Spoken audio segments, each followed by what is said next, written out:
Ain't nothing in this world that's stopping me. My Rari outruns your Odyssey. I broke it off cause I'm not settling. I got a gift for the lamp on a trip ketamine. Yeah, it's like that, I'm in your girl's mentions. Yeah, it's like that, she got good dimensions. I'm balling, they pay me attention. Going up, hydraulic suspension. Ain't nothing in this world that's stopping me. Ain't nothing in this world that's stopping me. Ain't nothing in this world that's stopping me. Ain't nothing in this world that's stopping me. Ain't nothing in this world that's stopping me. Ain't nothing in this world that's stopping me. Ain't nothing in this world that's stopping me. I'm balling, they pay me attention.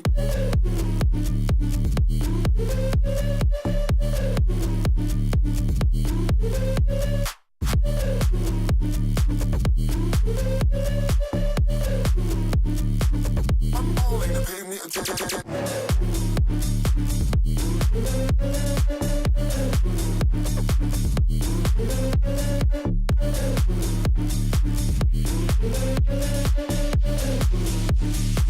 I'm balling, they pay me attention. Ain't nothing in this world that's stopping me. My Rari outruns your Odyssey. I broke it off cause I'm not settling. I got a gift for the lamp on a trip ketamine. Yeah, it's like that, I'm in your girl's mentions. Yeah, it's like that, she got good dimensions. I'm balling, they pay me attention. Going up, hydraulic suspension. Ain't nothing in this world that's stopping me. Ain't nothing in this world that's stopping me. Ain't nothing in this world that's stopping me. Ain't nothing in this world that's stopping me. Ain't nothing in this world that's stopping me. Ain't nothing in this world that's stopping me. Ain't nothing in this world that's stopping me. I'm balling, they pay me attention.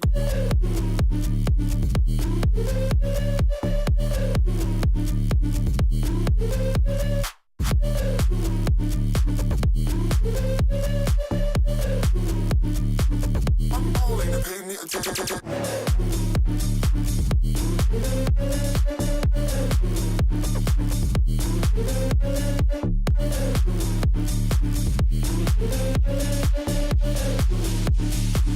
I'm balling, they pay me attention.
Welcome back, everybody, to Season 4 of T-esports Championship.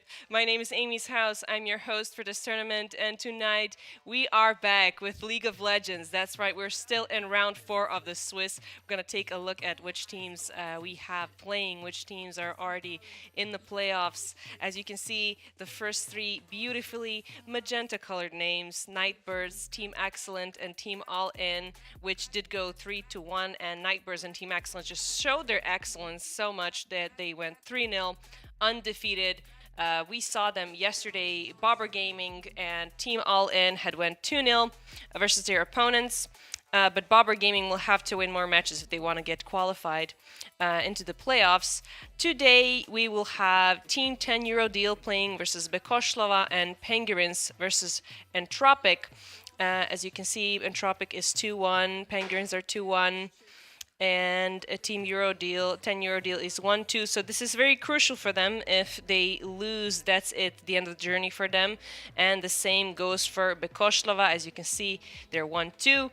So I wish them all the best of luck tonight. I think there are going to be some great matches like they were yesterday. We had a lot of fun watching these amazing teams playing the draft, their team interplay. It was just amazing. Again, tonight with you, it will be Lucho and Scarf. I'll be here in between the best of threes. This is a best of 3 format. In the Swiss, it will be the same for the playoffs and the semifinals, and the finals will be a best of 5. And of course, all the players and all the teams are hoping to get into the finals, go to Budapest, to Hungary in November, and try to get that piece of their prize pool of 100,000 euros. And of course, have that experience of performing at the Land Grand Finals, which is something that I think every esport player should do, should get the chance to experience, because it's very different from all these online, and you get to see your teammates, you get to see everybody, the crowd, you see the opponents, you see their faces, their facial expressions, and it's a lot of pressure. That is when the heroes really shine. Again, tonight we have Team 10 Euro Deal versus Bekoslava. That's gonna be our first best of 3, and then Penguins versus Entropic. I hope that we have some great matches, that we see the best they can, because if they lose, this is going to be an elimination match, and it's going to be sayonara. I hope you join us next season. Give your best, guys. We're here with you. Lucha and Scarf will be here with you for the draft, for the pick and bans in about 10 minutes. Short little break, and I'll be here after the best of 3. Everybody, good luck and have a good time. Now move your body, it's just a beat.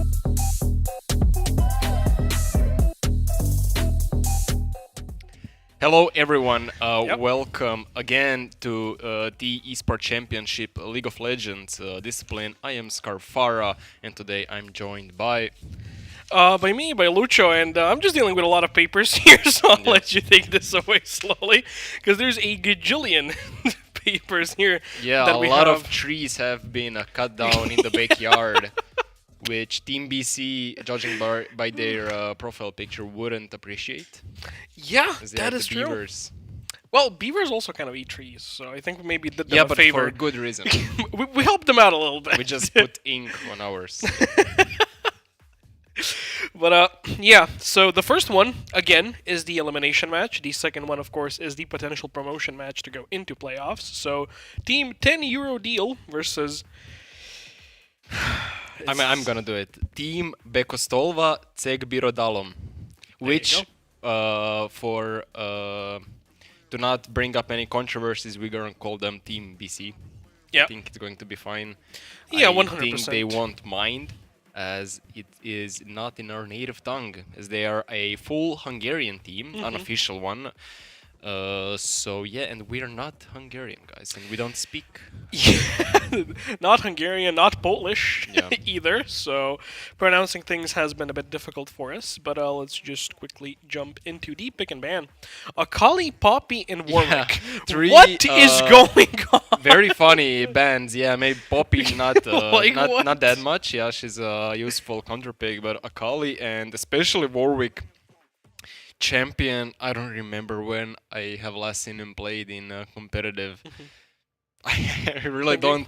I think it's been at least a decade. Maybe someone would pull him out top lane for like a wacky counter pick or something. But yeah, I mean, jungle, I have never seen him play in competitive. So we'll see. Yep, Jarvan first pick as per usual. Nothing we haven't seen yet. I do just want to kind of point out that I find the discrepancy of these bands quite funny.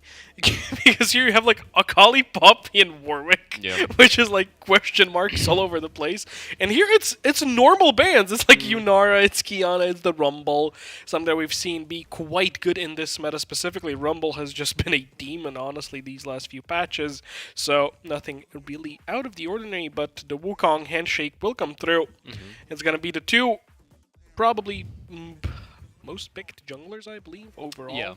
Yeah, for sure. Kai'Sa, another staple. It's I've actually written it down as Ekra's most played ADC, so actually it's a comfort pick for him and just a staple in the meta currently. Orianna went through the ban phase actually, so it's obviously picked now. Yeah. I'm honestly confused as why she wasn't first picked, but now the Jarvan Orianna combination in jungle mid lane is Maybe just they were menacing. kind of baiting it out. Maybe they wanted Team BC to actually pick it. So they had something in play, maybe in mind, that they would pick immediately into Orianna and just deny the power pick in the draft. Yeah, but I don't know why. I think Wukong Oriana would also just work It would so be disgusting, great. yeah. But actually, I like Galio. I mean, he's gonna struggle maybe first 4-5 levels until he gets his first MR component. Then he's going to be straight up chilling, and he's going to be very good at zoning out Oriana. Obviously, out roaming her with his ultimate. I mean, so- jumping on Wukong also in those team fights yeah, is gonna be. I was going to insane. say yeah, potential synergy with their engages. for The sure. only other thing they need now is like a Camille top, and that's it. Like you lock somebody down, Wukong comes through, and Galio just dives from the sky, and that would be a full-on pick-off wombo combo. Yeah, we'll But, see. uh, Renekton is a good ban here, obviously, as to deny the counterpick top lane. Rick Soma, which is the top laner for Team BC, plays mostly in the order of Gragas, Aatrox, Jax, Yon, Darius said Cho'Gath. So we'll see what he pulls out. But also double ADC ban, Yeah. and Smolder being one of the bans, which also I feel like Smolder even in the last year, I feel like, has just predominantly been going solo lanes, and then he kind of went back bot, and then they changed his passive like a few patches ago, I believe. So he's kind of back to being an actual AD carry, but I don't know, I feel like he's also one of those okay-ish picks in the Yeah. meta, not really that dependent on anybody, scale safely. Yeah, well, I think it's pretty good, honestly, currently in the meta. And I think a good ban because you have a very aggressive jungler, top laner. Oriana also could be very aggressive in the pairing with J4, so I don't think they would be in that much trouble picking a scaling ADC. Yep. But we'll see. Ornn, just a chill guy, honestly, the champion. Yeah, I think it's the best way to describe him. He's just going to sit back in lane, play for late Yeah. game, obviously outscale everyone with how much resistances he gets from his passive. Lucian Braum. Okay. Well, Lucian is a champion we kind of touched upon yesterday because we have seen Lucian be picked. Braum was mentioned as one of those better synergies. So I'm quite liking how well-rounded their team comp is. But on the other side now, the only thing kind of left here, unless you want to put Galio support, which also hasn't really been picked that much, is to pick Karma. So I myself am a big Karma enjoyer. I do quite like her. But also I am sensing quite a big lack of damage Yep. on this team. Because Kai'Sa, if she decides to kind of go this AP nuke route, because their mid laner being Galio doesn't really provide that much damage in the team fights as far as AP is concerned. Sure, you have Wukong to kind of cover up for some lack of AD, but Ornn is just a tank. It feels like this team comp, unless Kai'Sa, just like we've seen like yesterday, goes Yeah, like on top, 19 and 2. I genuinely don't know how team fights are going to work, because on the other side there's a Lucian, there's an Ambessa, you have the AD covered. Oriana as a solo AP champion also works quite well, and if the wombo combo of Jarvan going in and the shockwave landing hits, that person is just going to be deleted. And if it ends up that Kai'Sa was the champion that ends up being deleted, I just don't know how they're going to win fights, because they just don't have any damage left. Yeah, I mean, I agree completely. Galio maybe does go 1 or 2 AP items at most. And the problem is, Team 10 Euro Deal are not necessarily that tanky, but they have 2 bruisers, and obviously J4 will surely go Thunder Sky, giving him a lot of sustain in fights, especially with Conqueror. And then Ambessa maybe doesn't build that item, but still is a bruiser.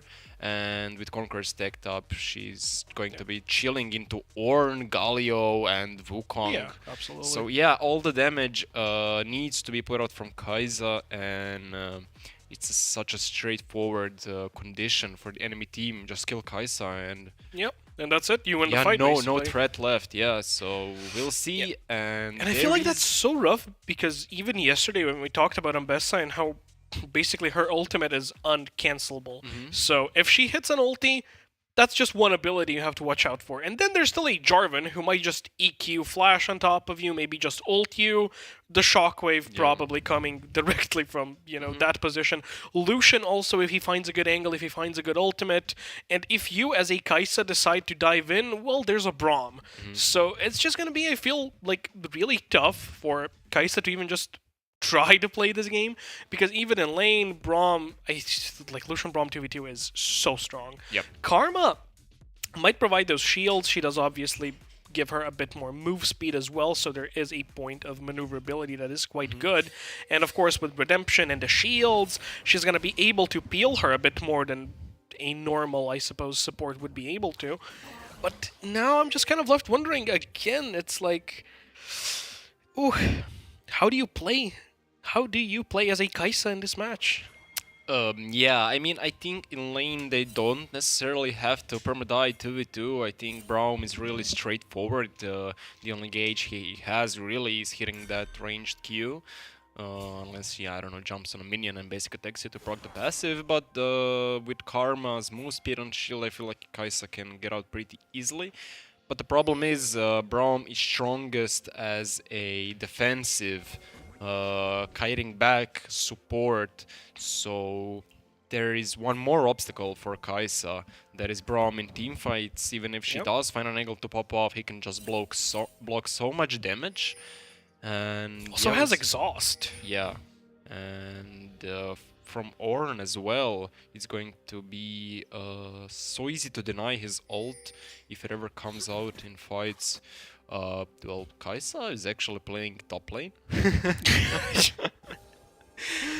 Okay. Yeah, man, I don't know. We have some 3D action going on. Yeah, Orianna obviously. Even though Galio is the mage counter, his early levels are very, very weak. Okay, So he does get bullied. I don't want to be that guy, but I played this like 2 weeks ago. I literally played Warren Karma with my friend on bot lane. So I don't even know how to approach this, because this feels like a bit of a fever dream for me. Because we were just doing a little bit of the bamboozling, I suppose, on Flex, and now I'm seeing it in an actual match that I'm casting. But the one strength of Karma and Ornn in the same lane is the fact that if Ornn hits that QE, and if Karma just walks up and ult roots, if she ends up being the target, because that would kind of be the logical conclusion, like, okay, we're not going to focus Ornn, he's so tanky, Karma gets 17% of her max HP back if she ult Ws. If you go all the way to level 3, then you also have the shield and the move speed to kind of help Ornn get into that combo of his. So he could, of course, even proc Brittle, use that W a bit more offensively. And I can't believe I'm saying this, but this lane actually worked really well for us. So I'm kind of wondering if in the higher tier of competition it's going to be replicated. Yeah, I appreciate your copium, but I don't think they will... yeah, they will have that much luck in this type of competition, especially against Lucian, which is already so hard to punish, and obviously not much damage coming from Ornn. Porobi could be in trouble. Beautiful flash by Spooky to block his E. He uses the flash. Spooky doesn't catch up, but still a flash for a flash, and I think that's a good trade for Team Euro to deal. As now that Galio is so vulnerable on the mid lane, Spooky already showed how easy it is to block. The only escape ability for Galio. I will say though, Spooky kind of had to flash there, but I feel like it was a bit unnecessary to use it, because by that point Porobi already flashed, and there was no way he was going to get in range with that. So that's just a tiny summoner here that could have been perhaps used on Kai'Sa top lane, or maybe just a regank, which maybe confirmed the kill, so a bit unfortunate, but Niall is just absolutely beating Ekra here in the top lane, as this Kai'Sa, even though she is a ranged top laner, is just struggling a bit into Ambessa. Should it start shield, and probably assuming there's a second wind in there as well. Yeah, probably the best fighter slash bruiser into ADCs with the amount of dashes she possesses, but he flashes in and actually solo kills Nile on the top lane. In the same time, we got the beautiful 3D cinematic of the Drake spawning. Yeah, he actually got the solo bolo. I mean, Kai'Sa's passive execution is very, very strong. at in all stages of the game. So that's a lot of damage output from Ekra, especially when he does stack up his little tempo. So we'll see. It is actually Team Eurodeal, 10 Eurodeal that takes the initiative on the Drake, as Bob McFreewin is on top side, so this will just go uncontested. Yep. Yeah, So far, so good. Still better in those trades. I feel like Probi maybe just needs a Negatron or full Mercs to really have an easier time in this lane. Very aggressive Dark Seal from him, but he's already 20 CS down, which is a bit unfortunate. Yeah. Wukong will be spotted on the ward, as it does seem like the lane swappage has stopped. Yeah, I know, that's a level 4 Ornn into level 6 Ambessa. Level 5 now, but still 15 CS down. Full 400 gold advantage on Isle. Yep. I think it actually kind of worked out, of course, if you want to put all your eggs into the Kai'Sa basket, because she did end up, you know, having that kill, so that is quite good for her. She is in the lead. What about 190 now? Yeah, even with that kill, 10 Eurodeal's bot lane did get the blade because of the passive bot lane of the swap, so actually only 100 gold lead on Ekra. So not that much. He does have a solid XP lead, obviously, because he was solo laning. But I think they can just keep chilling. So hard to find an engage onto Braum Lucian.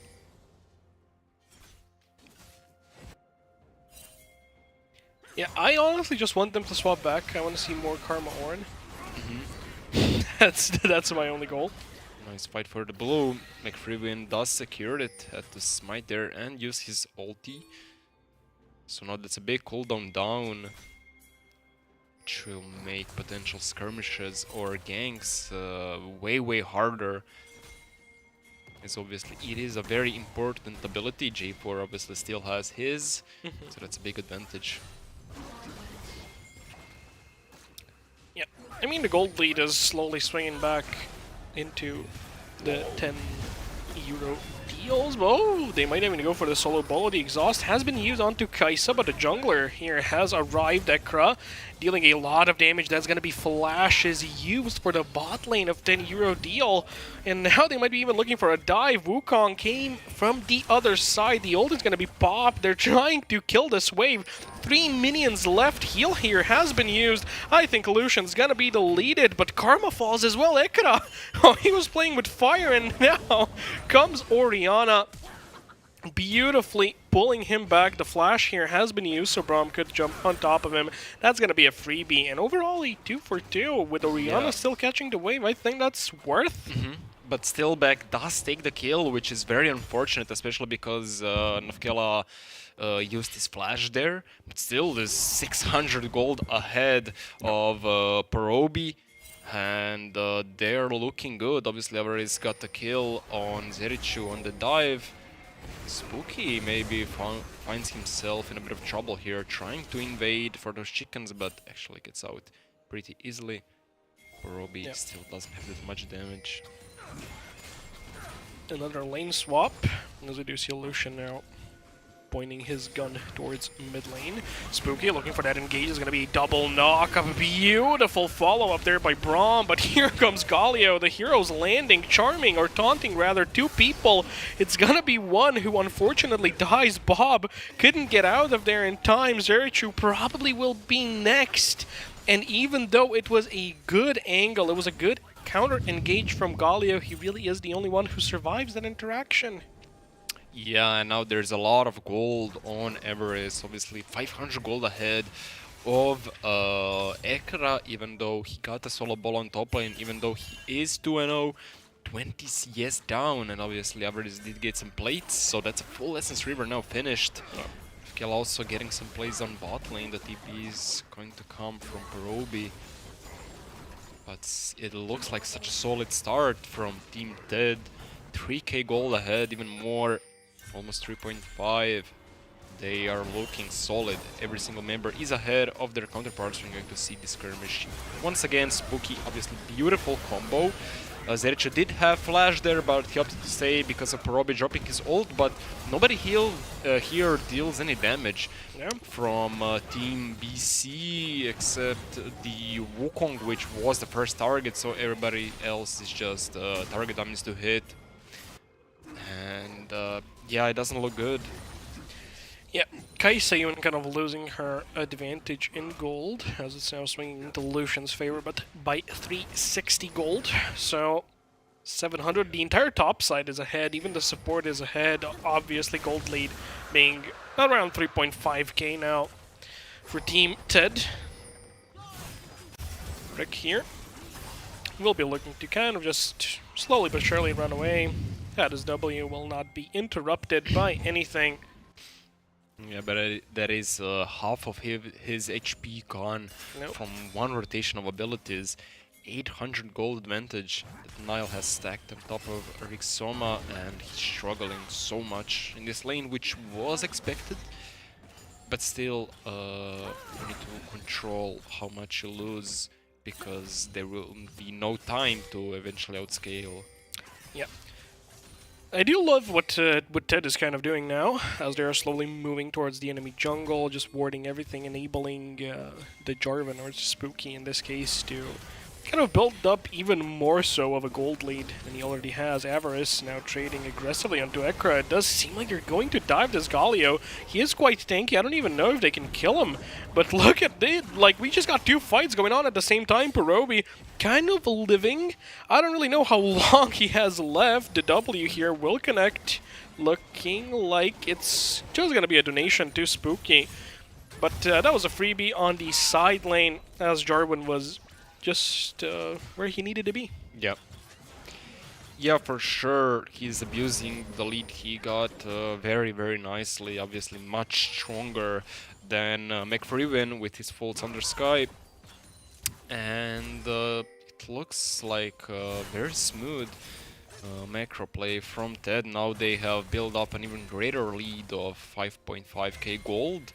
And this early on, I mean, that's significant. We can see everybody has a full item. On the other side, it's only Ekra with the Kraken and Rixoma with the Sunfire, but his 1.1k gold down. Now it did stop the dive, never mind. Beautiful ult there from Nile, secures the kill, even flashes out just in case. And yeah, I mean, they're snowballing so beautifully. They're definitely extending their lead.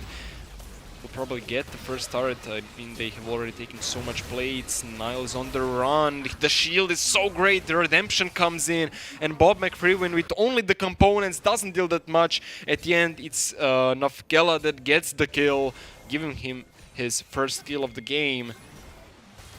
And Team BC are just on their back foot. 13 minutes in, and it's looking like the game is already over. Of course, maybe Team BC could still somehow climb back into it, but as we've kind of mentioned before, it's the lack of damage here that's quite concerning. That's going to be a flash ult, beautifully knocking up Ekra. Avarice once again immediately pulls that trigger, looking for a double, but there's a shockwave in the top lane and a solo bolo as he still ends up getting two here on the mid lane. Everything is just working in Ted's favor, and I don't really know how you can now possibly kind of stop this big gigantic snowball that might even turn into an avalanche. Yeah, for sure. I mean, 8,000 gold ahead now. A minute ago, Ekra actually got the first plate for his team at only before 14 minutes before they vanished. We can see just how much everybody individually on Team TED stack their individual leads, now turning into it a team play. We'll watch this dive again. Nile with just perfect timing on his ult. There is the unstoppable aspect of his ult, which is so strong, and Bob McFreeman trying there, but just not enough damage coming in. He didn't even have full Trinity on display, and yeah, very unfortunate for Ekra. Obviously, he didn't expect Zericho to flash that Q and the instant ult. He did have flash there, but it was just so unexpected that double kill for Avarice. They're really not letting them breathe, just like anywhere. And, I mean, obviously, as they should. They're playing the game wonderfully now, but it's starting to be quite rough again now for BC, I mean, look as at the this. Herald is also claimed now. And yeah, the total gold graph, just, I think it speaks for itself. Yeah, the support of Team Ted has the same amount of gold as enemy jungler and mid laner, and has more than a top laner. Yeah, it hurts really badly. And we can see by the damage chart who was responsible for this game state. Now it's a 9,000 gold lead for Team Ted. They're looking very solid. Yep. Herald will be popped here, as they're looking to kind of break open this mid-tier 1. There it goes. Shelly shall crash. No problem. It does seem like it's going to be the engage here, but it's been beautifully blocked here by Braum. No, Ornn, you cannot use your ulti. And now here comes the knock-up, and what a shockwave! Everybody has been deleted. Galio trying to salvage anything out of this fight, but that shockwave was just too colossal. No chance. I mean, what do you do after that? I mean, getting comboed like that, just everybody getting deleted on the side of BC. Yeah, I mean, so hard. Obviously, so early in the game, Kaisa is not a 1v9 machine with only one item. She has been hitting, who there, I think Spooky or someone for so long, and she just can't do that much damage, and she's the only one doing damage in her team. We are going to see the replay on this yet again. Steelback. Beautiful play just after the CC. Time. Yeah, he got the block off and everybody is grouped up. Nafkela just hits the beautiful shockwave and it's over. Yeah. Obviously in a 4-man J4 ult after that. And it isn't even the Team 10 Euro deal, it's the 5-man shockwave deal. Yeah. Because, God, that was beautifully done. And now the gold lead went from about 9,000 to 13,000. So, looking grimmer by the second. Steelback kind of now stuck between a rock and a hard place. Zerichu will root him here, so that's going to be a nice little pick-off that they do end up getting. And it's a bounty that they claimed, so they got a they got a whole team here of bounties that they can claim, so that might be their way back into this game. Yep, we'll see Nafkela forcing the 1-1. Of course, Porobi is now very tanky, procs the phase rush and has no problem getting away. Still Nafkela is 3.6k gold ahead, 21 Magi stacks. They're running down Nile now, dodges the knockback. And the redemption comes in and they dealt like 300 damage to him. It's nothing. And now here comes the counter initiative. Everybody is at least 2 levels down to Nile. Spooky coming in from the flank, procs the plant, and they find a good engage with Everest, but maybe it's not enough. Bobak Fervin, actually, they do get the kill. It's a bounty for Ekra, but still the shockwave with the J4, it's just so unstoppable. Nile with his ult is just so quick on the engage, and they found 2 kills, now 3 with Nafkela. And I mean, what can you do? It was a beautiful start for BC, but I mean, they're just so behind that if the team members of Team Ted come, they will just win the fight with the lead they have. It's pretty straightforward.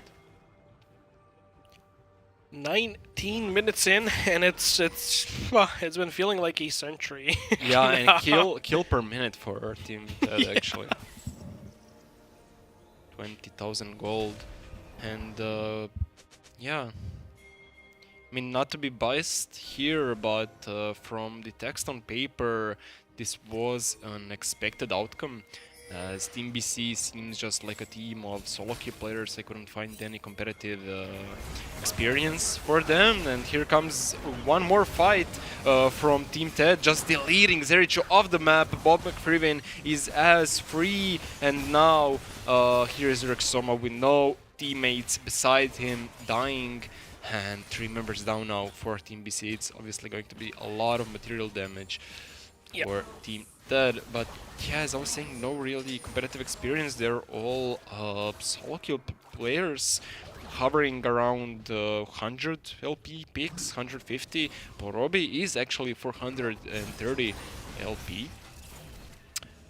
Big, but the players on Team 10 Euro deal, everybody is at least 1.5k LP peak, at least in solo queue, and the competitive experience is massive. I mean, Nile started playing pro in 2017, Spooky also Nafkela started playing pro in 2019, Avaris 2021, and Steelback has been pro since 2014 and actually competed in his first tournament with Perks on his team, which is the most famous, obviously, Croatian player and world legend. But Nile is stuck in a 1v5. Currently, here comes Steelback, and nobody is close enough, and they find a beautiful pick on him. That's his second death already, but now here comes the 4v5. At least they're trying, but beautiful escape from Team BC. They cashed in a kill and backed off. That was very, very nicely played. Yeah, that's clean. That's something that they gotta keep doing. Claim those bounties, get those kills. Yep. There still is a huge bounty here on Oriana. 700 extra gold on that kill. Yeah, and the players of Team 10 Year Deal, not only do they have a lot of experience individually, they are currently in a team called Caldia Esport. Every single one of them except Avares, they couldn't get, I guess, their ADC from the team. He was maybe busy, so they found someone else, but everybody except Avares is in a team together. They are competing in LFL Division 2, and they have actually won Spring Playoffs as a team called Team Valiant. That team has disbanded, I think, but all of the players of that Team Valiant are now in Caldia Esport. So yeah, actually winning LFL Division 2 is a pretty big accomplishment for sure. Yeah, absolutely, and I think it shows. Yeah. The way they've been playing this game, just completely in control of everything since basically the second minute. And they are pretty diverse as well. Nile is a top laner from Finland, Spooky is Bulgarian, Nafkelan from Montenegro, Avaris is also from Bulgaria, but he is a newcomer to this team. The ADC that is playing in their team is from France, and Steelback is also from France. And Avaris, fun fact, he's currently rank 1 Bulgarian player. And Spooky is rank 1 jungler in Bulgaria. So it's Bulgaria Nation. They got the best Bulgarians. We're assembling the Bulgarian Avengers. Nafkela is rank 1 player from Montenegro currently. Okay, that's stacked. Yeah, Nile is rank 2 top laner. I haven't written it down, but rank 2 top laner, I think, from Finland, and overall maybe 4th or 5th. But yeah, very, very nice. So like basically everybody's almost top 1 or top 2. That's, and that's I haven't mentioned Steelback because I think currently he doesn't have that much LP on his account, but he's actually the one with the most experience in competitive individually. He started playing in 2014, as previously mentioned, and he has actually played in LEC. He's played for SK Gaming in 2014. He's played for Fnatic in 2015 with Febiven and Huni. They were third in MSI. They actually lost to SKT. Is why they the dynasty. Out of MSI. Played for Unicorns of Love in 2015 and 16 with Hillisang, a very famous player. Played for Vitality in 2017 and 18, and then went to play in an LFL team. Good night!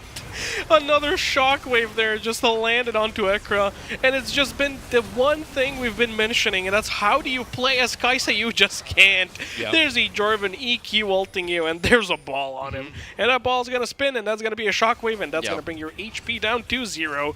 And I think we might slowly but surely be looking at another thing that's gonna drop to 0, and that's the Nexus's HP. But do continue.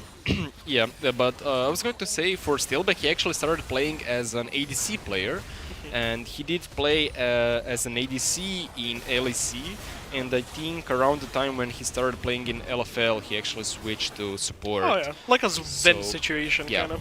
Yeah. Going from ADC to support, and now they're just farming them in the fountain. That's how unfair this game has been. Yeah, and they have ended with 17.5k gold lead at the 25th minute. So, yeah, what to say? Yeah, it's a bit of a roughie, not gonna lie, but I think they've just kind of shown their prowess. This isn't really on BC. I think this is just the level that Team 10 Euro deal is kind of bringing to the table here. You've mentioned it. They have so many players that have previously competed in other leagues. They have some experience. Everybody's hit Challenger, like, what, 1.5k minimum? Yep. Yeah, 1.4k, but almost basically the same thing. So that's just a stacked roster.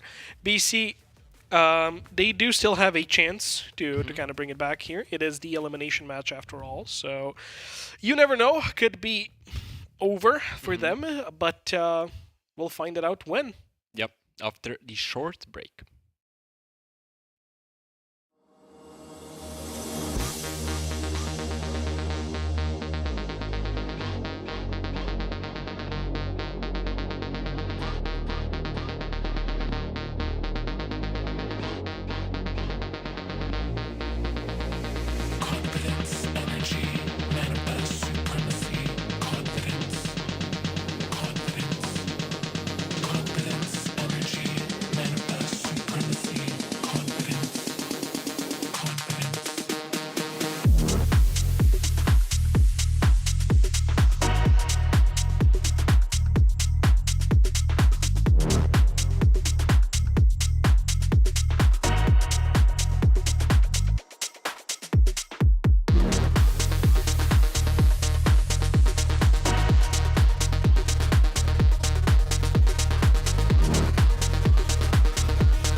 I got the style and pattern. Yeah, I got the style and pattern. Hey, I got the style and pattern. Yeah, I got the style and pattern.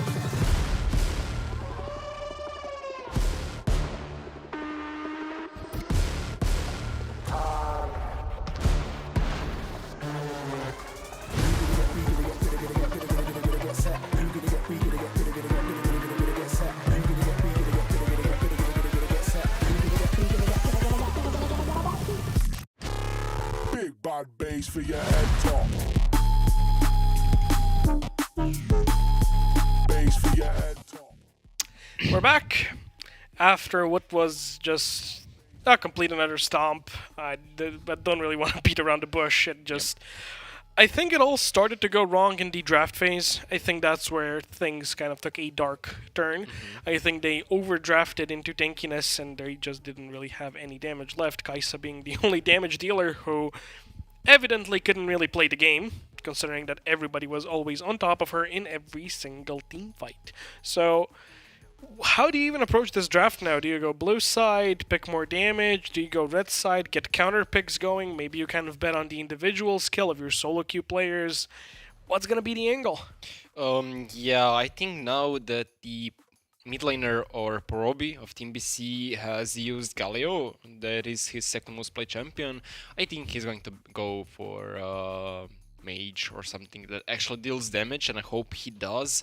If the trend continues with top laner picking a tank, jungler picking a bruiser, you need a mage mid lane just for someone else to rely on, someone else to bear the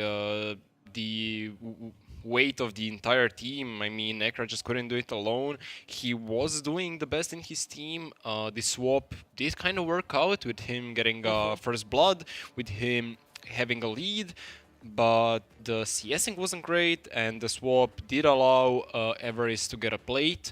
Obviously into Ornn, Karma, you just pretty much shove them in, they can do anything about it. So yeah, maybe just play a traditional game this time around and focus on spreading the damage out a tiny bit more. I do want to say, I actually ended up sending my friend who I played that team comp with a message, and he actually ended up giving me his expert opinion, which I think is worth sharing. The reason they lost is because they've given up and swapped back. Oh. That was the issue. So, now you know. Yeah. If you're gonna bring a tank to the bot lane with your support, let them stay together. Actually, the bans remain the same. Yeah. If Team Ted does a ban Akali, as they did last time, we're going to see. But Team BC did choose the blue side this time around, which is, I think, perfect for them, as the top laner did dedicate himself as the weak side guy, as the scaling tank guy. Or no, he didn't. I was actually lying. He says, first pick me Rumble. He's a Gigachad. I was completely wrong, actually. Okay, I mean, yeah, Rumble has just been a dominant presence, basically, for quite some time now, so no wonder, really, that they want to go and first pick Rumble. Yeah. So good early, scales incredibly well, also has AP damage if that's what you're lacking, even potentially opens up a combo. If you really want to go pedal to the metal, you can pick Yon now, and then just full send it. Yeah. I mean, very funny. Maybe Aurora is the response. Aurora top laner could be a very, very nice pick. With the Zinza, obviously, one more staple in the jungle, as were Wukong and J4. And now that's pretty much all of the S-tier bruisers of the jungle picked. I don't know really what remains for Bob McFreewin. Maybe a Vi in combination with Ari, although we haven't seen Ari that much, maybe a Syndra. We've seen more Victors than Aris. Yeah, I think actually Vi is very, very nice here. Oh, he does pick it, because it also has a combination with Rumble. Just a free synergy with their ultimates makes sure to delete Squishy with their combinations because Vi locks someone with a point and click. No. Rumble drops the equalizer, and that's pretty much all your HP gone. So that's a very nice combination, and obviously AP, AD, AP system works very nice to have mixed damage on top laner jungler or jungler mid laner, so Yeah, the other side absolutely. can stack one resistance. Here comes the boy. Yeah, I like this very much. But now they have a ton of damage. Unlike the last game, they really can't find the middle ground. So we'll see maybe a utility ADC going on with a tank. Yeah, it could be a Jhin, support. could be an Ashe, get Leona in there perhaps. I think if you genuinely go Leona and Ashe, that's gonna round out the comp perfectly. On the other side, once again, it's gonna be the Rise, a bit more tanky, but still provides a lot of damage. So now I'm kind of wondering in this phase 2 what the bans are gonna be, because I think we've seen especially Team BC focus a bit more on banning AD carries in the stage 2, while Team TED was a bit more on the other side of things there. So I'm kind of wondering, are the bans going to Yeah. remain the same? Nico has been banned even in the last match, so that makes sense. But also I feel like it's a bit of a waste now to kind of ban Nico because you already have 2 APs, you have so much damage. I don't really think Nico's going to be coming to the stable anytime soon, especially in this draft. So both teams actually I don't think would even want to consider Nico. Xayah makes sense, but I don't really know if you would kind of opt into Xayah here. I guess maybe you would, because Xin is kind of tanky, Ryze is also kind of tanky. Maybe you just go Xayah Rakan, have that engage, also have a lot of damage to just blow somebody up. So that actually could have been the angle. Rel, that is that's a really good ban here. Yeah, So- will it be the smolder like the last champ select? Yep. We'll see. Nautilus. Nautilus, yeah. The Kai'Sa is gone, so the synergy is gone, but still, overall, great support. Obviously, the counter to him is banned, so we'll see. Team TED does have the pick now. Will they probably, just pick ADC here to have the counter pick for support makes the most sense. Now, do you go Jhin? Do you go Ashe? What do you go? Do you go utility? Do you go damage? Because Sivir is also kind of open. And I feel like it's another scaling option for them, who's also kind of quite safe Yeah, I think early. actually that would work very nicely, especially against Vi if she finds a good angle to ult you, to have that block, or actually ease the Ashe. Yep. So will Jhin be the response, or will something more aggressive be picked here? We'll see. But still, I think they're going to have a hard time because obviously Team TED does have the counter pick on support, which is huge. So we will see what they choose. Maybe a Sivir for them works great into could be Ashe. Or Yeah, it it's is the Jhin. classic. It's the utility handshake, nothing really out of the ordinary. But what do you pair it with? Leona is open, yeah, and that's going to be taken away. It's precisely the combo I talked about. Is Leona Ashe is so disgusting. Yep. So taking that away as well is a really big bonus. And especially Jhin also, if you consider that, like, sure, Leona can lock somebody down, and then the Ashe ult will come through, and then she might even get her cooldowns back by the time the stun ends. You also kind of have that option with the Jhin W, so it isn't really that necessarily bad. Also, when Jhin procs the passive that Leona applies, that's going to deal a lot of damage, especially on that fourth shot early. So that's going to be quite strong, and it's going to be the Alistar here, who's also good for, getting people off of his people. Yes, for sure. Works great against Y just before she ults if he knocks her back. Obviously into Leona, which loves to dash on you. He can stop her in the middle of her E and bounce her back before she can stun with her Q. It's going to be definitely more interesting, I think, this time around. Definitely BC did a much better job drafting this time around. I really appreciate their draft. They have really everything. The front line, the mixed damage, they have a synergy with the top jungle. Also, I think Victor works great with Vi. has to put his W on whoever she ults, and that is a guaranteed stun after. His lane is going to be nice. He obviously does out range Rise. So I think he should get some prio in that lane. Xin obviously does have great gank, so he needs to be careful. So we'll see. The top lane I do worry about. I think Rumble needs to be strong this game. I don't think he should be weak-sided. Just work with Vi in the late game. But the Aurora is going to be very tough not to crack. So we'll see what happens top side. Yep, definitely. I'm also wondering, like how is the bot lane matchup also going to be played now? Because both of these AD carries, well, Ashe obviously is quite stronger early on, like especially level 3 to 5, I would kind of say, where there is the potential of Ashe to just completely run Jhin down while he's mid-reload, if he maybe wasted his 4th shot. A lot of funny shenanigans can happen where Ashe can just completely run him down. Alistar kind of more so, I think, is going to be the person who gets Leona off Ashe, then he is going to be the main engage. But also, if you think about it, there's going to have to be a follow-up. So, generally in teamfights, it's either going to be Alistar who finds the engage, or it's going to be, obviously, Xin. But then you're kind of left with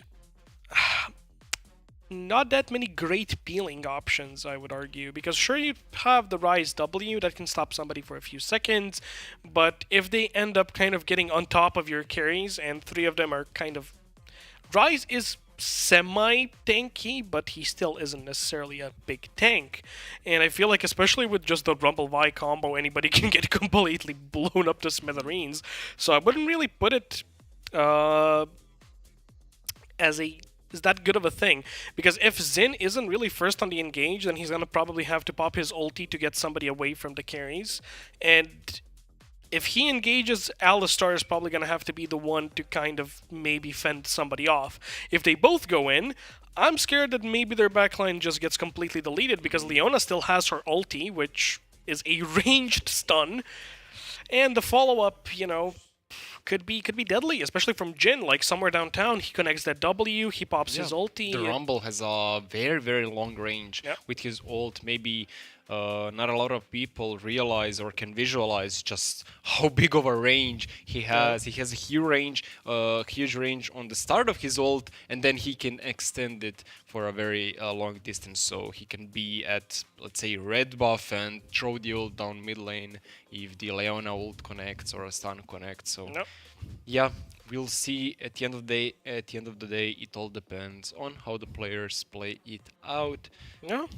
I think everything is going to be decided in lanes, as it was the last game. Obviously, the draft of Team BC didn't help, but still, huge losses made in first 5, 6, 7 minutes of laning, and that is something they shouldn't allow. So we'll see how they play it out. Yeah, 100%. Whose draft overall do you kind of prefer?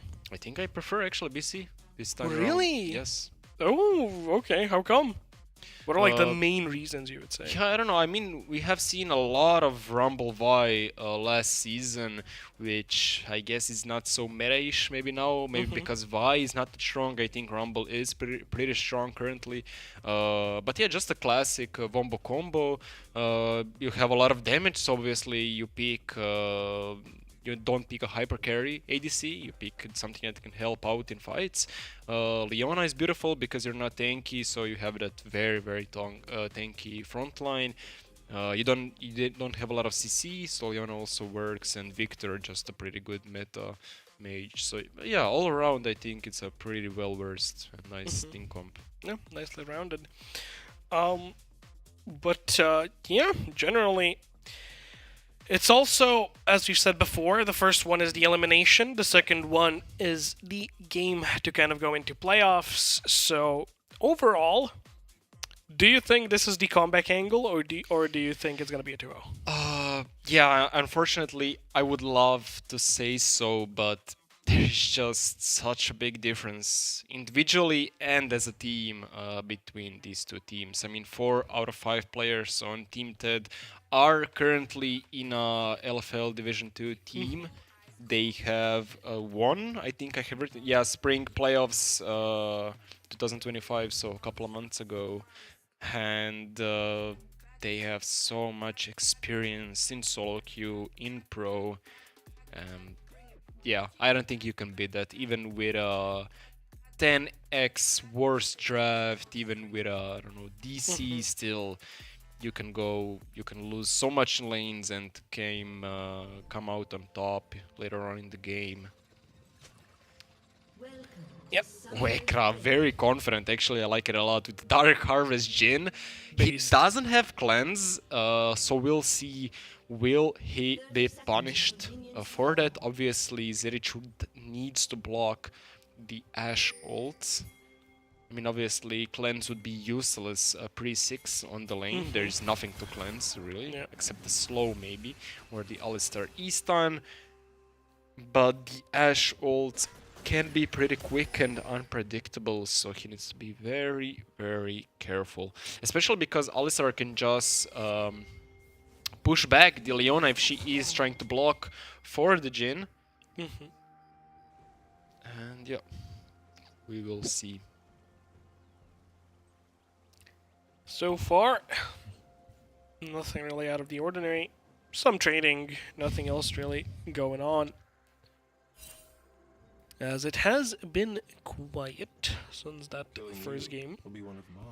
We're gonna see cinematically at the champions here. At mid, it's gonna be the Twink Tour. And it's gonna be the Rise. Yeah. What do you think about the Victor skin overall? You a fan of it? Because I think the splash art is like 15 times better than the actual skin. You mean the skin? Yeah. Yeah, I mean the skin is pretty nice, but I'm not a fan, obviously, of the rework or just the visual update. Yeah. I mean, small rework on his passive, but yeah, the visual update. Because I was quite a big Victor enjoyer back in the day, and they just completely changed his shtick, so yeah, not that big of a fan. That's valid. If it was a mediocre or a boring design, I would appreciate it for it to change, but I think it was just so nice. I mean, the Iron Man of League, you know, just a chill, regular guy that has all of this Hextech machinery on. I mean, lore-wise, not really the chill regular guy. Okay, but, I mean, depends how you look at things. The He glorious did make evolution. Blitzcrank, and Blitzcrank is a chill guy. That is true. Yeah, so, you know, the apple doesn't fall far from the tree, so... I don't really think this analogy works in this case. But yeah, the chill guy gets out-traded by quite a bit. But obviously, Rise, he is a very spammy champion, meaning he doesn't lose mana quickly, so he is a bit lower on the mana. Probi, the... Oh, but Spooky's waiting for it. That's gonna be first nice. blood, and that was a slammer. Yeah, That was an alley-oop into a dunk. Yeah, I was just going to say he mustn't allow the big trades with Rise because he does outrange. He did opt for Airy, Summoner's Airy as the keystone, so he just needs to sit back, throw those E's. Rise is going to have a hard time dodging them, and bit by bit chunk him down. If he trades equally with Rise, I think that's a losing trade for him. Yep. Slowly but surely, Avarice once again just delivering those arrows, farming up. Not really anything out of the ordinary on the bot laner, basically, even in CS. Yeah, nice sidestep, but I mean, Rise's cooldowns are just so low. He must not do those extended trades. It's very, very bad. Also, I will say, a bit disappointed in the Alistar skin choice. Yeah, we are playing on Tournament Realm, which means they have access to all of the skins, and it's not the ding ding Ding ding, yeah. The moo. No moos. He might be milked this time around if he keeps it up. Yep. Still, a bit of a rougher matchup, as you've mentioned. The Aurora, of course, going top, and quite a big CS gap has already kind of been building up here in the 4 minutes because Rumble can't really step up to the wave. Otherwise, he just gets QE'd. The electrocute procs, he loses, like, basically a fourth of his HP. Yep. he's of course outranged. The Drake is spawning. He's going to be the Ocean Drake as the first one. Beautiful. He's just spitting in our faces menacingly. Oh, there's going to be the knock-up, as it does seem like Zerichu will be thrown back here by Steelback. The gank of Bob will not really find it. Target Spooky again onto Porobi. He's just not been given any choice in this matter. He's not going to be joining this game. Yeah, that was the thing I feared, because obviously Rise does have the point-and-click route paired up with such a good ganking jungler as is Zin, and 2 successful ganks already. 25 CS down, 700 gold behind, and Rise only has 2 assists. All the kills went to Spooky, and he's still 700 gold behind just off of the CS and some gold in assists. So yeah, very, very bad. That was the one thing he needed to be careful of. And now it's going to be a much rougher time mid lane. Yeah, mid lane kind of rough, and also the Aurora that's just doing God's work here at the top lane, level 6. It seems like Rumble will use his ultimate. He's going to be fully committing onto this, kind of waiting for Vi to come through, but a bit slow on that, or rather maybe he was a bit too fast in this gank. It seems like Rise now is teleporting on top of Victor, and yeah, Porobi is just once again not allowed to play the game. Yeah. I think he's worth like what, not even like 100 gold at this point, because they're both getting the credit, Rise getting the assists obviously, and Zin getting the kills. So he's not really that worth in gold. It feels like they're just... This feels personal rather than tactical. I'm not gonna lie. Well, it is I think the easiest lane to gank, of course, as Rise has such good setup for the gank, and Victor is so squishy. So yeah, now a terrible, terrible situation. Obviously, Rise can just build up a lead off of his enemy dying, and all of the kills went to Spooky, meaning he's 900 gold ahead on McFreewin, and yeah, it's 2 people already up. Of course, the Nile as well on top lane, just having that counter pick, having almost 30 CS difference on Rixoma. Oh, the flash E there connects. A W also will connect. There's going to be a double knock-up here from Steelback as he pushes Zerichu back. But once again, the counter jungling of Spooky. He knows, he anticipates where the enemy jungler is going to be, and he kind of acts on this really good gut feeling. Yeah. Because so far he's been abusing mid, you've mentioned it, it's just really easy to gank that lane. And now with the advantage, it feels like he's been kind of reading the enemy jungler like a book.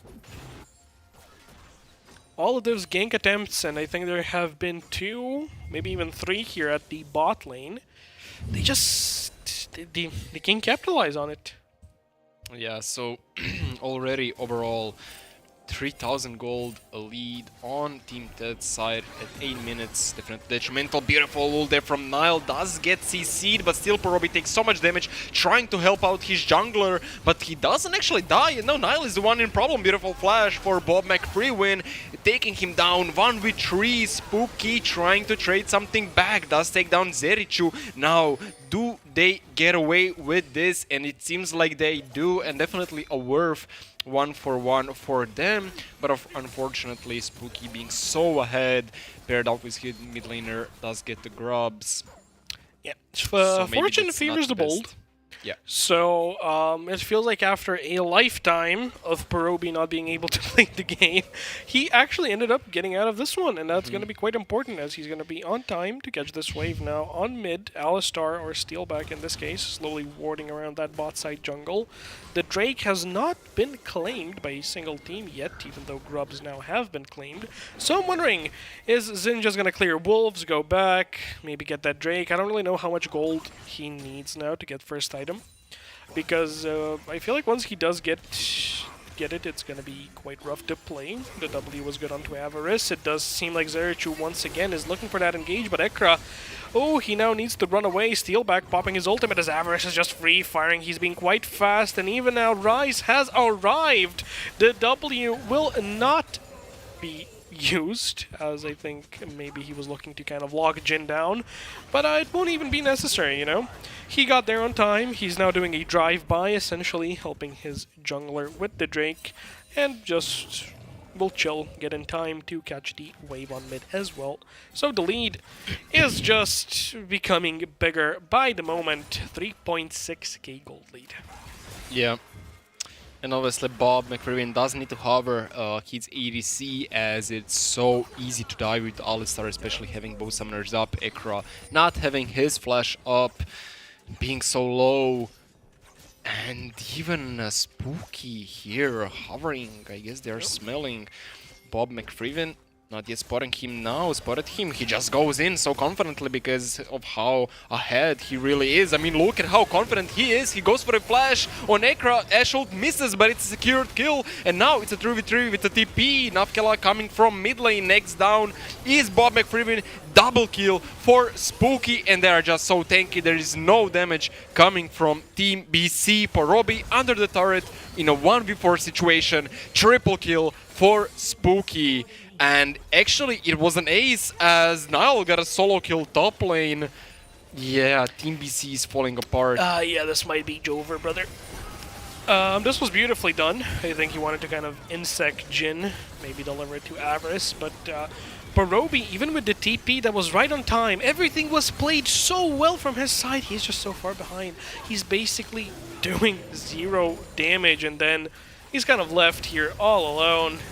Steelback finding that WQ, knocking him into the wall first of all, and then, of course, knocking him up. It's just so rough. I don't really know what he can do. Yeah. The lead is just widening. Victor did finish his item first, so the rod is going to be stacking. Yeah, pretty bad. Now overall 7,000 gold is the lead for Team Ted, and it is looking like a replay of the last game. Everybody is at least 1,000 gold ahead of the counterpart. Still back in enemy jungle. They are just playing so confidently. I mean, this Alistar is so tanky. Pushes Porobi back. He's stuck on Spooky, and Ever is delivering so much DPS. McFreeman tries to go in, but doesn't do enough. Rixoma, even with the TP, gets the lead at Zerichu dying before all of this. And 15-1 on the scoreboard.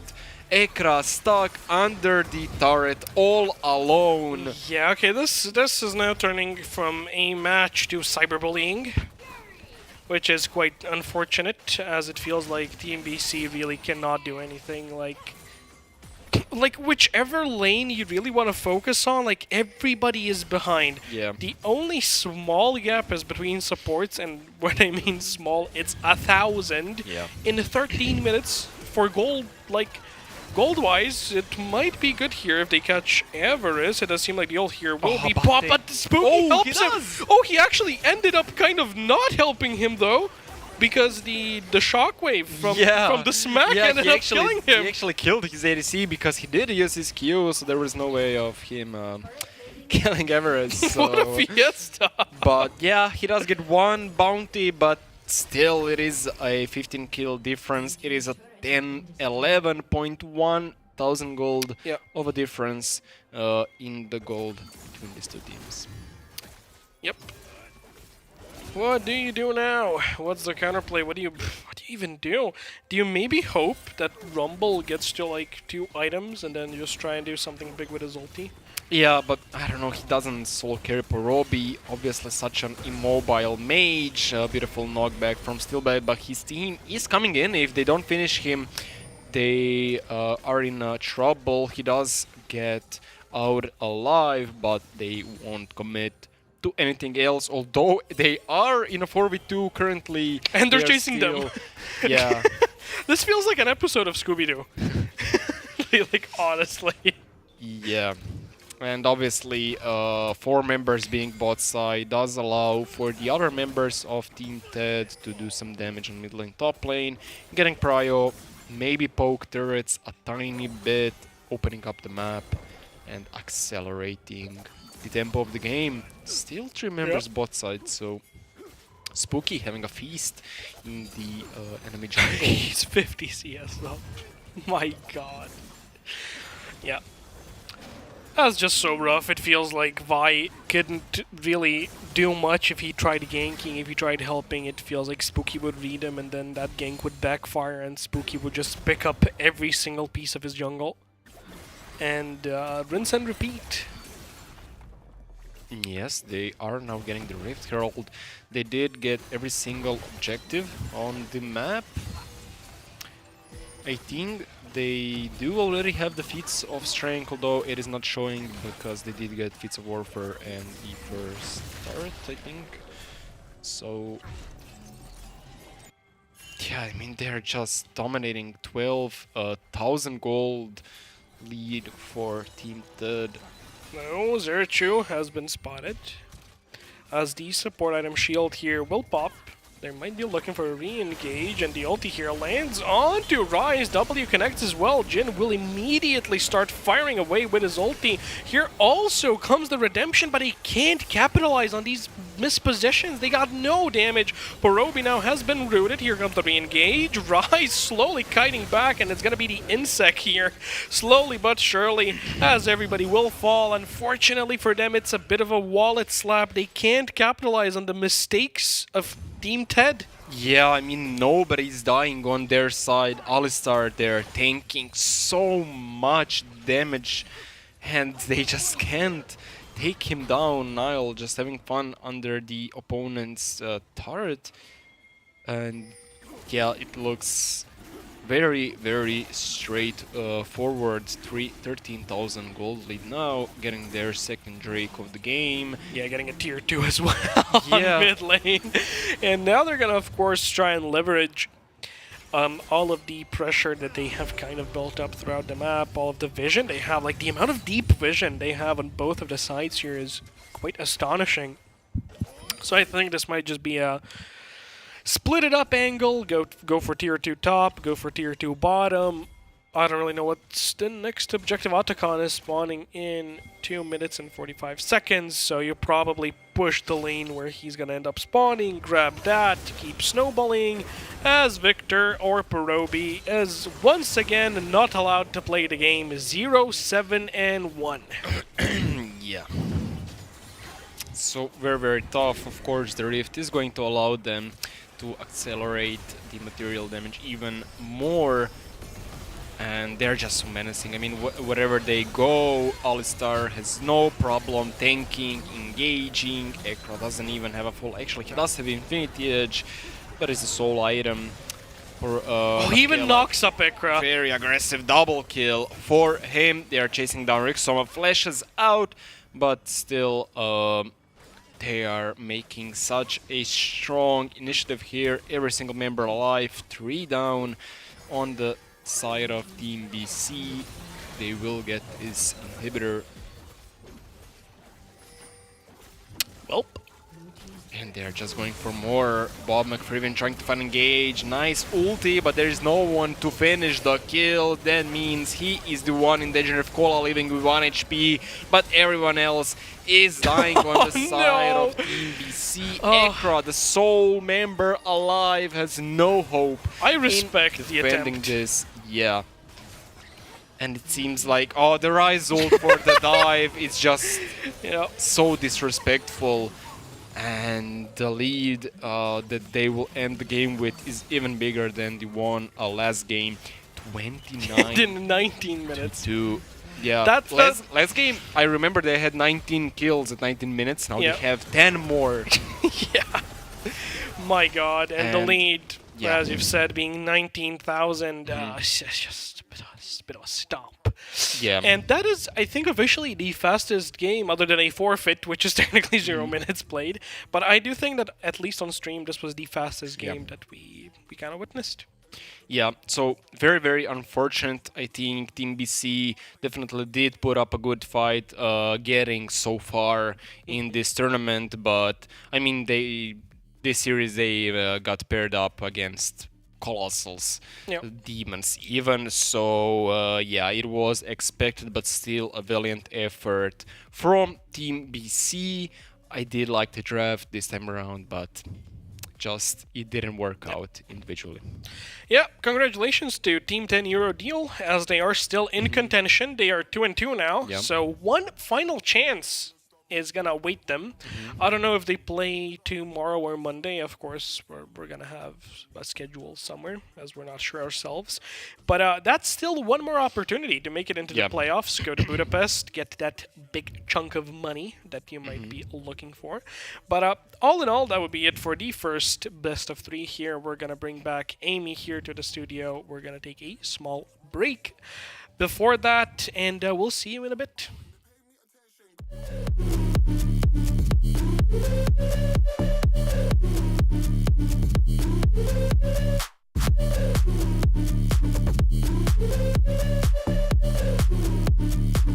I'm balling, they pay me attention.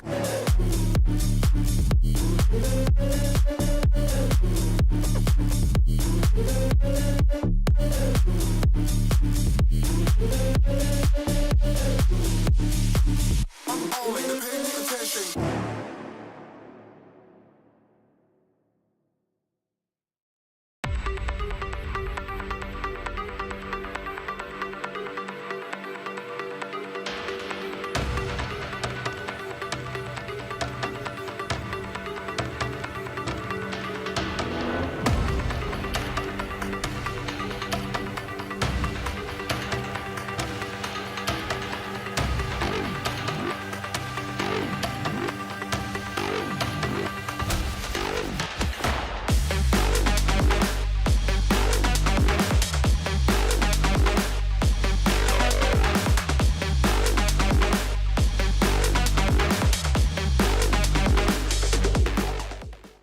Hey, welcome back, everybody. I'm here with Scarf.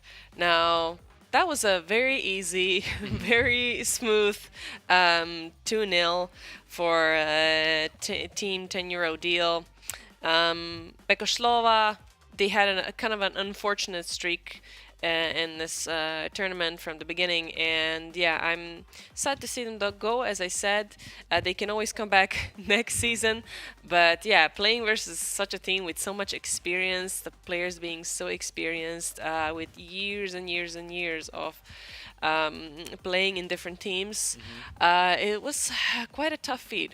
Yeah, I mean, especially because 4 out of 5 players are currently together in the same team, playing in a tier 2 competition. So, yeah, I mean, it is what it is, just on paper, much, much stronger, yeah. um, I have to mention some of the sort of moments we saw in match number one, the wombo combos with the Yeah. Jarvan Shockwave. That was amazing to see. You could just see how much of that team play they had. They were covering all the lanes, roaming together, getting those skills. It was beautiful to watch the first match. The second match, it seemed a little bit in the beginning that maybe there could be something going on there more, but no, it was the jungler again. It was spooky. And wow, just flawless, amazing, beautiful to watch. Congratulations on that victory.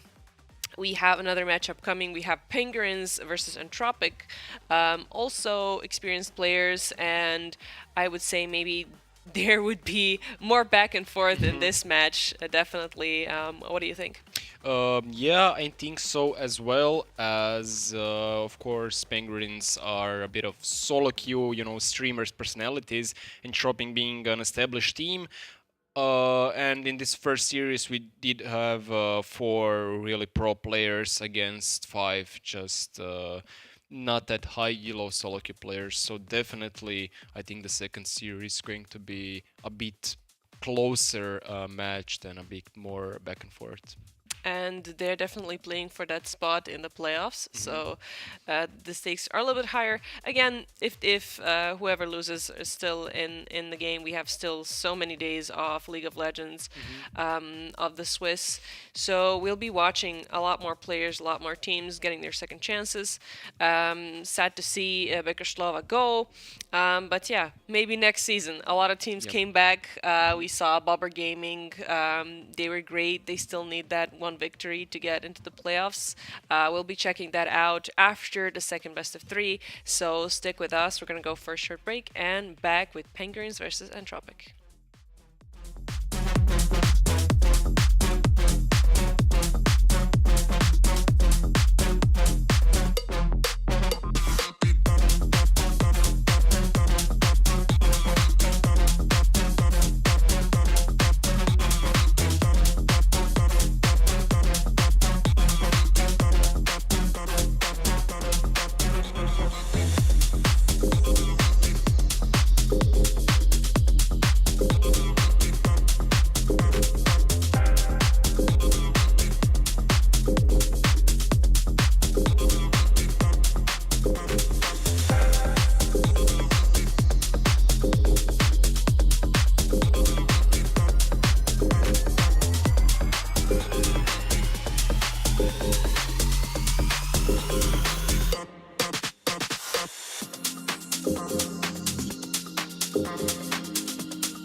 Bring it back,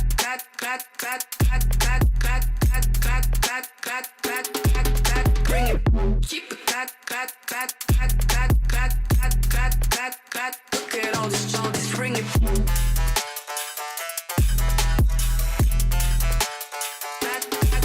Bring it.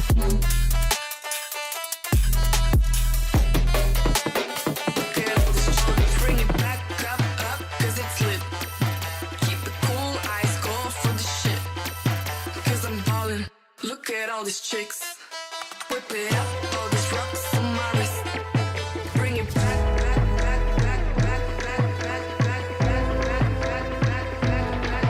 Bring it.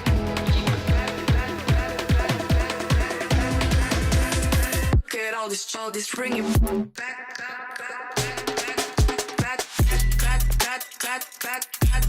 bring it. Keep it look at all this bring it.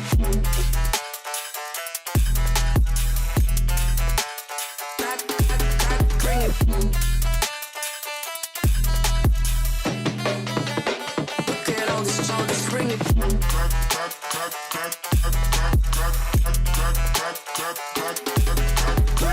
Keep it look at all this bring it.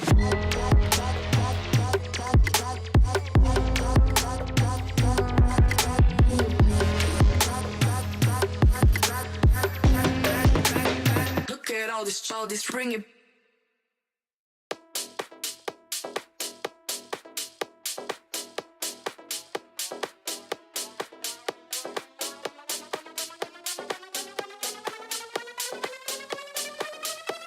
Now move your body, it's just a beat.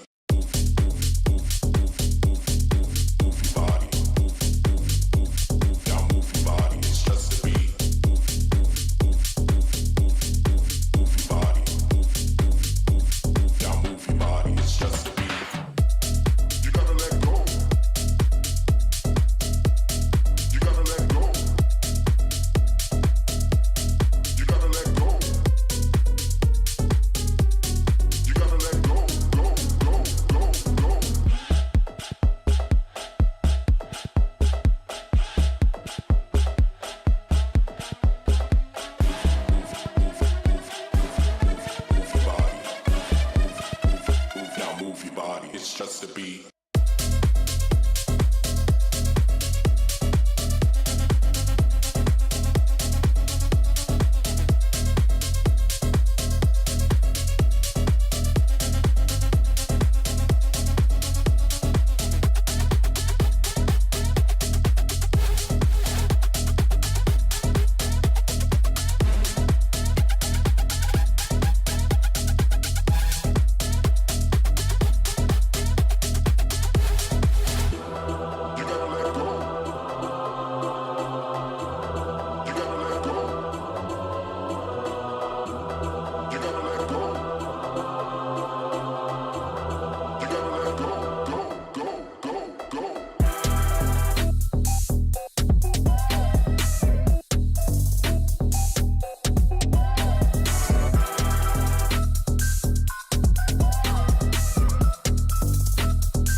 Just a beat.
I got the style and pattern.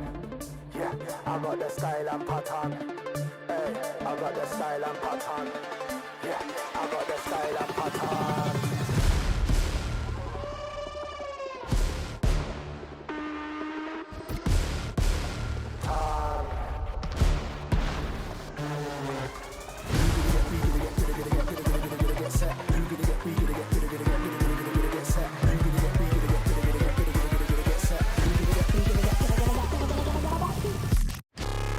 Big bad bass for your head top. Bass for your head top. Big bad bass for your head top.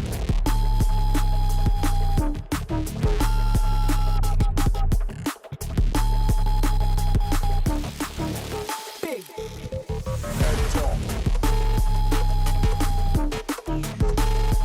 Bass for your head top. Big bad bass for your head top.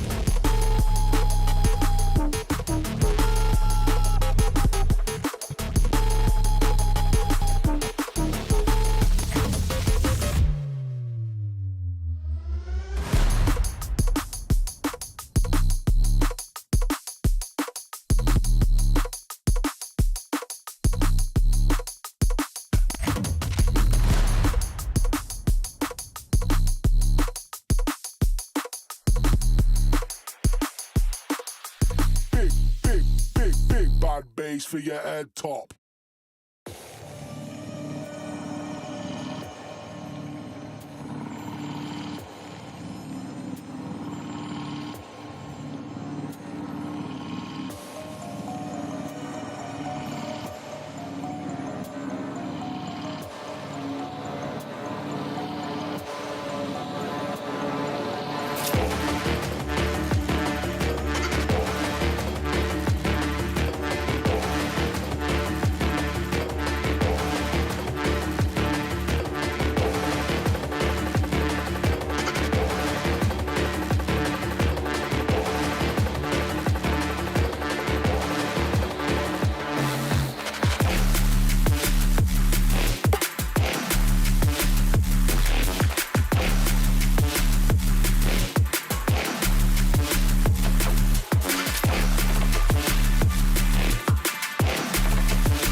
Ain't nothing in this world that's stopping me. My Rari outruns your Odyssey. I broke it off cause I'm not settling. I got a gift for the lip on a trip ketamine. Yeah, it's like that, I'm in the girls' mentions. Yeah, it's like that, she got good dimensions.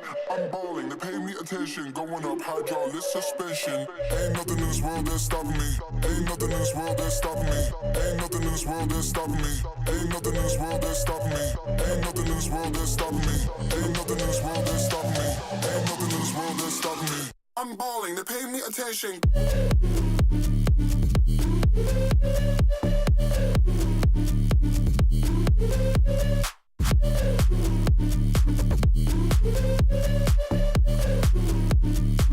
I'm balling, they pay me attention.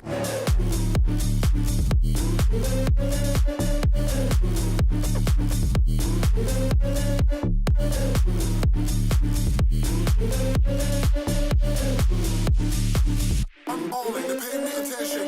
Ain't nothing in this world that's stopping me. My Rari outruns your Odyssey. I broke it off cause I'm not settling. I got a gift for the lip on a trip ketamine. Yeah, it's like that, I'm in the girls' mentions. Yeah, it's like that, she got the dimensions. I'm balling, they pay me attention. Going up, hydraulic suspension. Ain't nothing in this world that's stopping me. Ain't nothing in this world that's stopping me. Ain't nothing in this world that's stopping me. Ain't nothing in this world that's stopping me. Ain't nothing in this world that's stopping me. Ain't nothing in this world that's stopping me. Ain't nothing in this world that's stopping me. I'm balling, they pay me attention.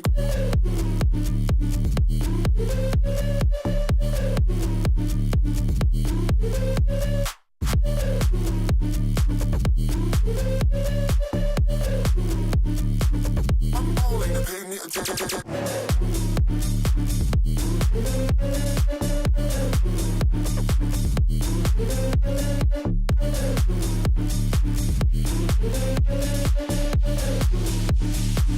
I'm balling, they pay me attention.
cause it's lit.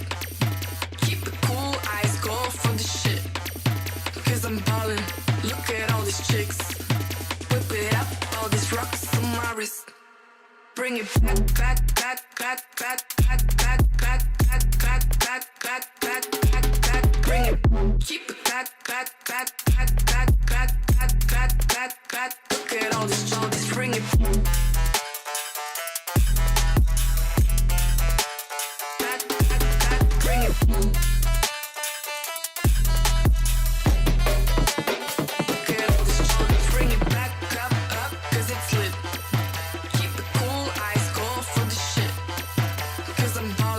Look at all these chicks.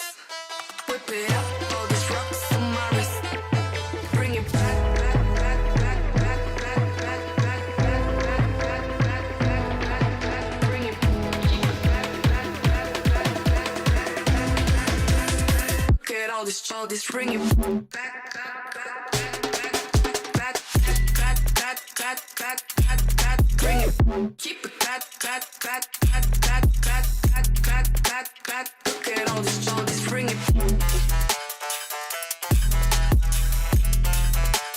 back, back, bring it. Look at all this, bring it.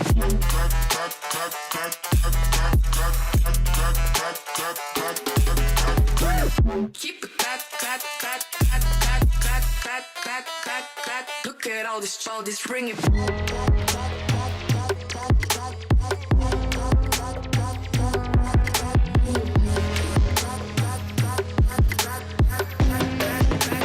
Look at all this, bring it.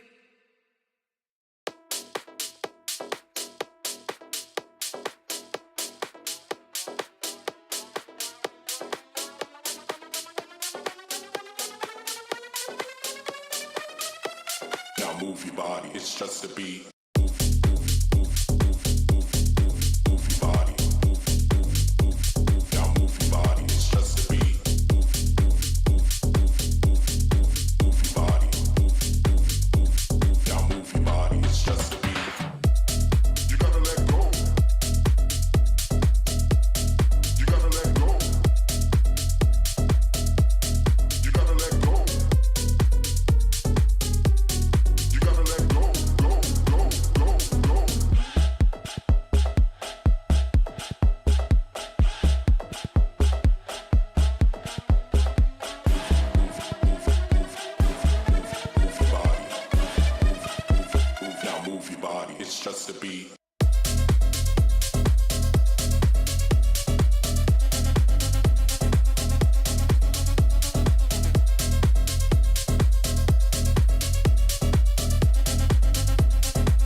it's just a beat.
I got the style and pattern.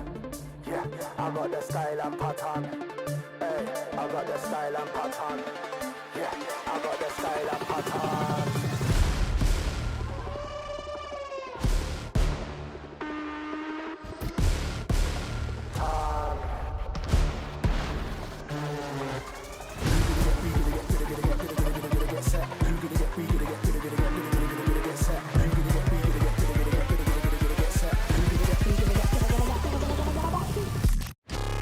Big bad bass for your head top. Bass for your head top. Big bad bass for your head top.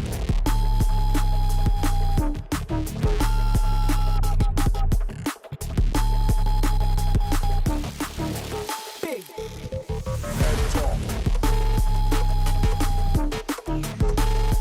Bass for your head top. Big bad bass for your head top.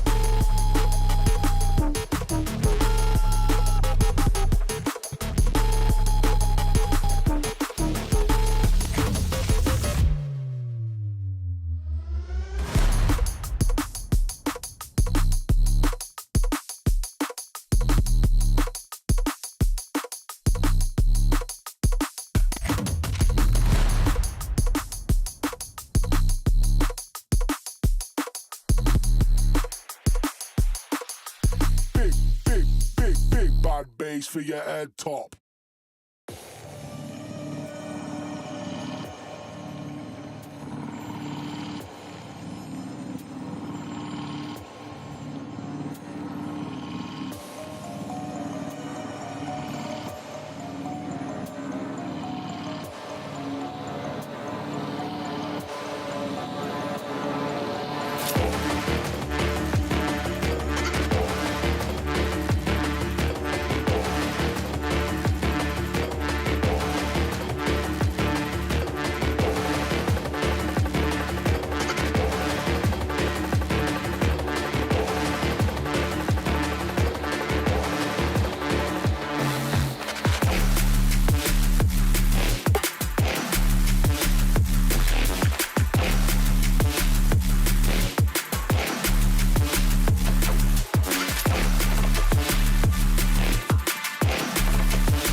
Ain't nothing in this world that's stopping me. My Rari outruns your Odyssey. I broke it off cause I'm not settling. I got a gift for the lamp on a trip ketamine. Yeah, it's like that, I'm in the girls' mentions. Yeah, it's like that, she got good dimensions.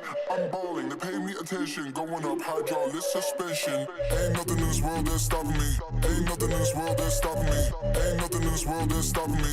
Ain't nothing in this world that's stopping me. Ain't nothing in this world that's stopping me. Ain't nothing in this world that's stopping me. Ain't nothing in this world that's stopping me. I'm balling, they pay me attention.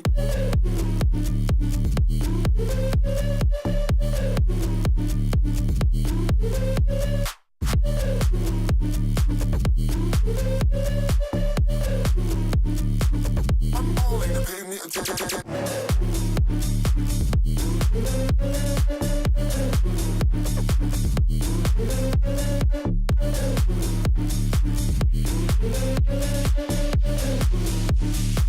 I'm balling, they pay me attention. Ain't nothing in this world that's stopping me. My Rari outruns your Odyssey. I broke it off cause I'm not settling. I got a gift for the lamp on a trip ketamine. Yeah, it's like that, I'm in the girls' mentions. Yeah, it's like that, she got good dimensions. I'm balling, they pay me attention. Going up, hydraulic suspension. Ain't nothing in this world that's stopping me. Ain't nothing in this world that's stopping me. Ain't nothing in this world that's stopping me. Ain't nothing in this world that's stopping me. Ain't nothing in this world that's stopping me. Ain't nothing in this world that's stopping me. Ain't nothing in this world that's stopping me. I'm balling, they pay me attention.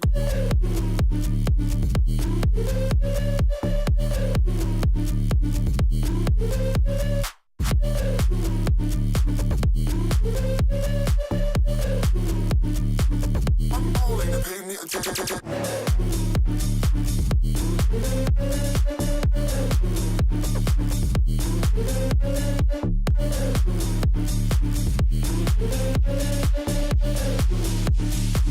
I'm balling, they pay me attention.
Back up, cause it's lit.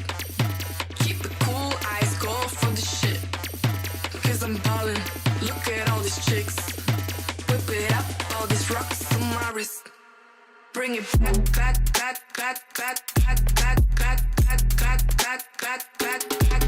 Bring it, keep it back. Look at all this, bring it.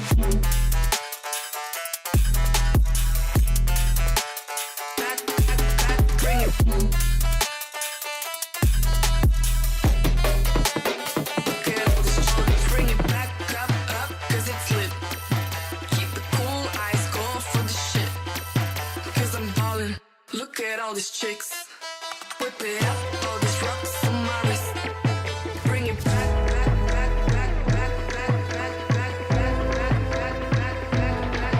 Bring it. Keep it back. Look at all this, bring it back.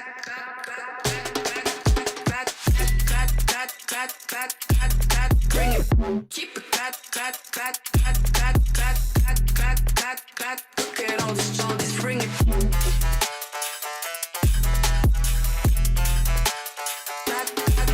Bring it. Look at all this, bring it.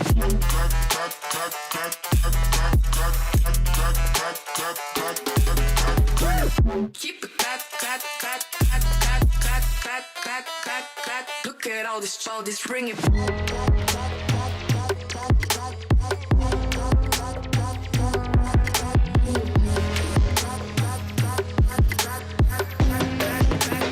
Look at all this, bring it.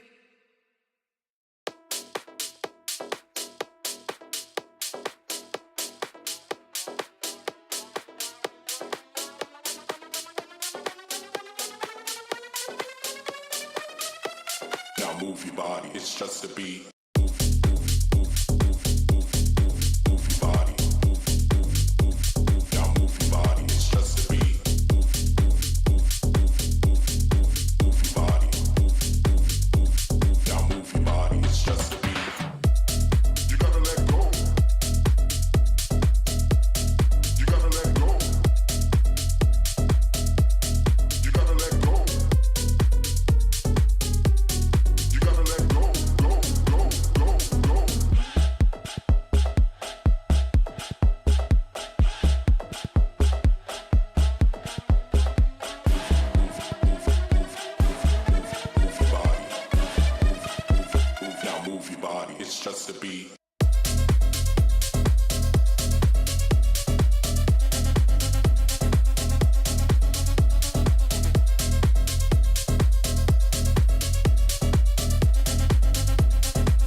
pattern. Yeah, I got the style and pattern. Hey, I got the style and pattern. Yeah, I got the style and pattern.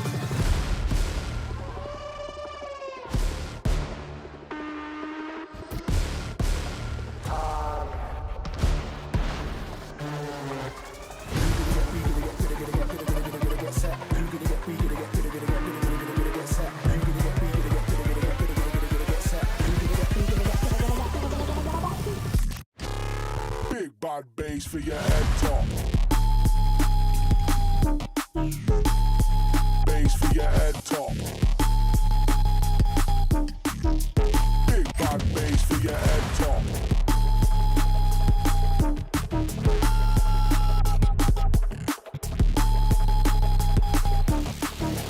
Big Head top. Bass for your head top. Big bad bass for your head top.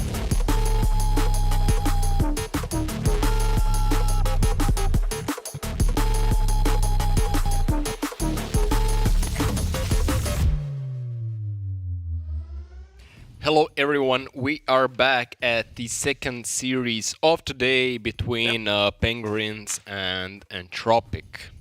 Yeah, it's going to be a wild ride here once again as Penguins are, I would argue, the more well-known of the two rosters, especially from the players on the other side. Entropic as an org is quite prevalent on almost every single side of esports, you know, kind of, I would argue, well-known even in the Counter-Strike community. So I'm really looking forward to this one. I think it's going to be a banger. As far as I'm concerned,